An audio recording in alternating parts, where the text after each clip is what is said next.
ቀይ ሰው መልክ አይፈጅም ይባላል። ቀይ ሰው ጸባይም አይፈጅም። ቀይ ሰው ሰው አያስከፋም። ቀይ ሰው ቢያኮርፍ ያምርበታል፣ ሲቆጣ ያስቃል፣ ምክንያቱም ስለሚያምርበት። ቀይ ሰው ወንጀል ይሰራል እንዴ? አይሰራም። ሂዱ እስር ቤት። ቀይ ሰው አታገኙም። ቀይ ሰው አያመሽም። ቀይ ሰው ምርጥ ሰው ነው። በቃ ቀይ ሰው መልክ አይፈጅም ይባላል። ቀይ ሰው ጸባይም አይፈጅም። እስካሁን ድረስ ደሃም ስራም የሌለው ሰው መስዬ ቀረብኩሽ። ለገንዘቤ እንዳልቀረብሽን ለማወቅ ብዬ ነበር። የእውነት የፍቅር ሰው ነሽ አስመስክረሽ። እና ሀብታም ነህ? የ5000 ብር ደመወዝተኛ ነኝ።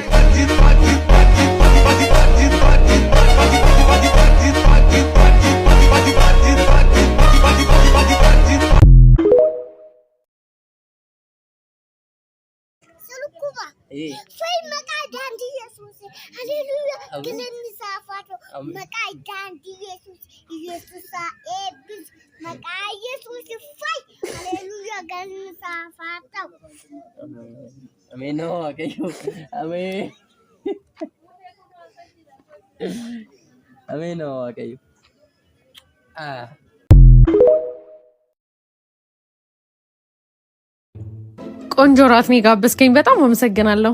አሁን ቶሎ ቶሎ እንብላና እንጣ። ወዴት እንዴ? ራት እንብላ አልሽኝ። ይሄው ቆንጆ ራት በላ። ስለዚህ ወደ ቤት እንሂድ። በላን፣ ከዛ ወደ ቤት ነው የምንሄደው። እና ኧረ እኔ አባዬ ይቆጣኛል። አትሄድም። አንቺ ከፈለግሽ እዚሁ ማድረግ ትችያለሽ። አባዬ ይቆጣኛል።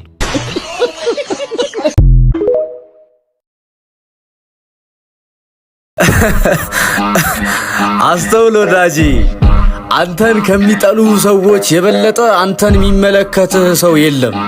ስለዚህ ብራዘር፣ ሁሌም ከአእምሮአቸው ውስጥ የማይጠፋ ነገር ማሳየትህን እንዳትዘነጋ።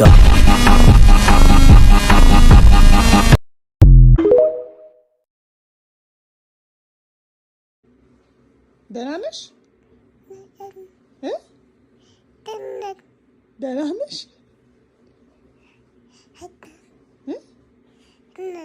ደህና ነኝ። ደህና ነሽ? ስማን ባባዬ፣ ባባ ሚኪን ትፈራዋለህ እንዴ? እኔ ነው የሚፈራኝ። እኔ ነው የሚፈራኝ። ወይ ከሚኪ ጋር ታጣልኝ ነው እንዴ? ሚኪ ሚስታችን ምን አድርግ ነው የምትለው? ምን አድርግ ነው የምትለኝ? ምን አድርግ ነው የምትለኝ? ምንም አድርግ አላልኩህም። አደረቀሽ አደረቀሽ። ና አደረኩህ። ሚስታችን ታስቸገረች እኮ። እና ምን ታደርጉኝ? ምን ልታደርጉኝ አሰባችሁ? ግረፋት። ምን ወይ ከቤት አስወጣት። ምን አልከኝ? ሻንጣውን በፌስ ታላዘጋጅለት ተባብራችሁ ከቤት ልታስወጡኝ?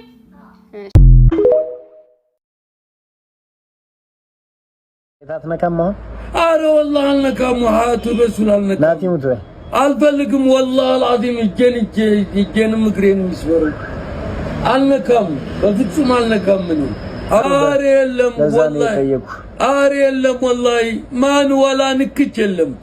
በነፃም ከዚህ ቀደም ና እንሂድ እያሉ ብዙ ሴቶችን ሲጠሩ ምናምን ነገር አልነካም። ምን ሊሰጥ አልነካም። እኔ አልፈልግም። በኮንዶም ምናምን ሲሉ ወላ በኮንዶም እያልኩ አልሄድም። ደግሞ በነፃም እንኳን ተጀመረ። እንኳን ከፍዬ በነፃም አልሄድም። እንኳን ከፍዬ በነፃም አልሄድም። አንተ ገና ክፍያ ውስጥ ገባለህ። ፍራንክ ሊሰጣት ከቴውን ፍራንክ ከፍዬማ አይከፍሎ ከፍዬ አላደርግም። ከፍላስ በነፃም አልፈልግም። ከፍዬም አላደርግም፣ በነፃም አላደርግም። ከፍዬም ይይዘኛል፣ ሳልከፍልም በነፃ ይይዘኛል። ሴት አትነካም።